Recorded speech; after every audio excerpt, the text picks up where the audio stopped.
सुंदरनगर एक छोटा सा गांव था जो कि मैदानी इलाके में होने के कारण धूप में अच्छे से तप जाता था। गर्मियों की चिलचिलाती धूप में दोपहर के 12 बजे सोनू अपनी सहेलियों के साथ बाहर खेल रही थी। तभी एक आइसक्रीम वाला वहां आता है। आइसक्रीम ले लो, आइसक्रीम आइसक्रीम। सोनू अंदर जाकर अपनी माँ से जिद करती है। माँ माँ, मुझे भी आइसक्रीम खानी है। बाहर सब आइसक्रीम खा रहे हैं, मुझे भी खाने को दो ना। सोनू बेटा जिद नहीं करते, अभी पैसे नहीं है, जब होंगे तब दिलवा दूंगी। और वैसे भी अब रोटी खाने का समय हो रहा है। आप हमेशा ही ऐसे कहती हो। मेरी बच्ची तो अच्छी बच्ची है ना, मेरी बात मानती है। मैं तुझे फिर कभी दिलवा दूंगा। हाँ सोनू, चल बहू खाना लगा दे, इसे भूख लगी होगी। वैसे क्या बनाया है खाने में? माँ जी सब्जी तो कुछ थी नहीं, रात की दाल बची है, उसी को रोटी में खा लेंगे। ठीक है, ले आ। सुमन सबको खाना परोसती है, लेकिन जैसे ही रमेश पहला निवाला मुंह में डालता है तो कहता है। छी, ये तो बासी हो गई है, इसमें से तो बदबू आ रही है, कोई भी मत खाओ। शायद गर्मी की वजह से सब्जी खराब हो गई होगी। भाभी, ये इन 4-5 दिन में कई बार हुआ है कि सब्जी खराब हो गई है। एक तो वैसे ही हमारे घर में खाने के लिए कुछ नहीं है, ऊपर से दाल सब्जी तो कभी दूध खराब हो जाता है। मेरी मानो तो अब हमें एक फ्रिज ले लेना चाहिए। फ्रिज का नाम सुनते ही सोनू चौंक जाती है। फ्रिज? हाँ पापा, मेरी सहेली रिया है ना, उसके यहाँ भी फ्रिज है। वो अपने फ्रिज से मुझे कई बार ठंडा पानी, कोल्ड ड्रिंक और तो और आइसक्रीम भी खाने को देती है।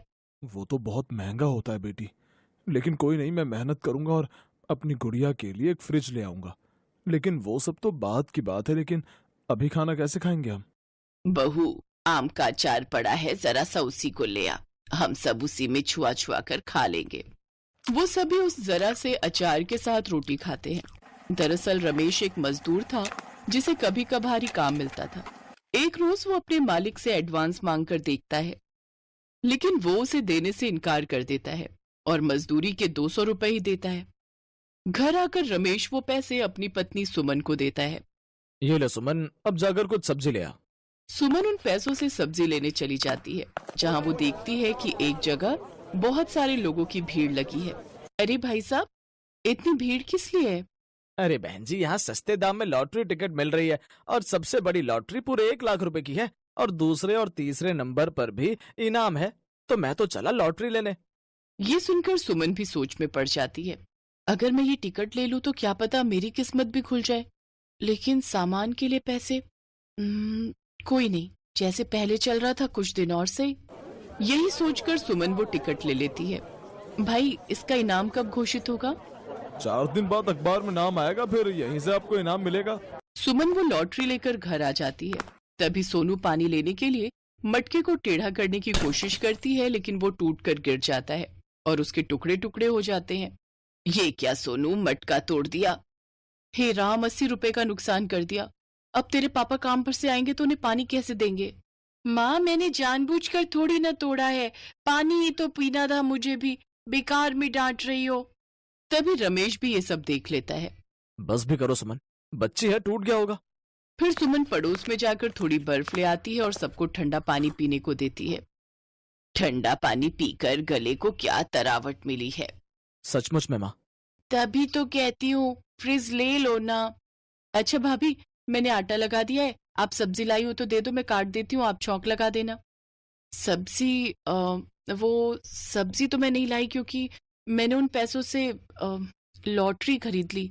क्या पता हम गरीबों की किस्मत भी चमक जाए। ये तुमने क्या किया सुमन? ऐसा कुछ नहीं होता, ये सब बेकार के खर्चे। हम गरीबों के नसीब में ये सब नहीं होता। मैं जानती हूँ, लेकिन मुझे मेरे बांके बिहारी पर पूरा भरोसा है, वो हमारी मदद जरूर करेंगे। मैं तब तक टमाटर की चटनी बना देती हूँ, उसी में रोटी खा लेंगे। सब लोग रोटी को चटनी के साथ ही खा लेते हैं। अगले दिन वो चावल में गुड़ और पानी मिलाकर खीर बना देती है, जिसे सब लोग खाते हैं। ऐसे 3 दिन बीत जाते हैं। सुमन पड़ोसन से बर्फ मांग कर ले आती, लेकिन एक रोज गायत्री काकी, थोड़ी बर्फ दे दो। क्या सुमन, जब देखो मुंह उठाकर चली आती है। अरे मैं बर्फ अपने लिए जमाती हूँ ना कि तुम लोगों के लिए। अब तो तेरा रोज का ही ड्रामा हो गया है। जब फ्रिज खरीदने की औकात नहीं है तो क्यों ठंडा पानी पीकर अपनी आदत बिगाड़ रहे हो तुम सब? सुमन शर्मिंदा हो जाती है। तभी उसकी नजर सामने रखे अखबार पर जाती है। क्या ये आज का अखबार है? हाँ है तो। 2 मिनट के लिए दे दो, मुझे कुछ देखना है उसमें।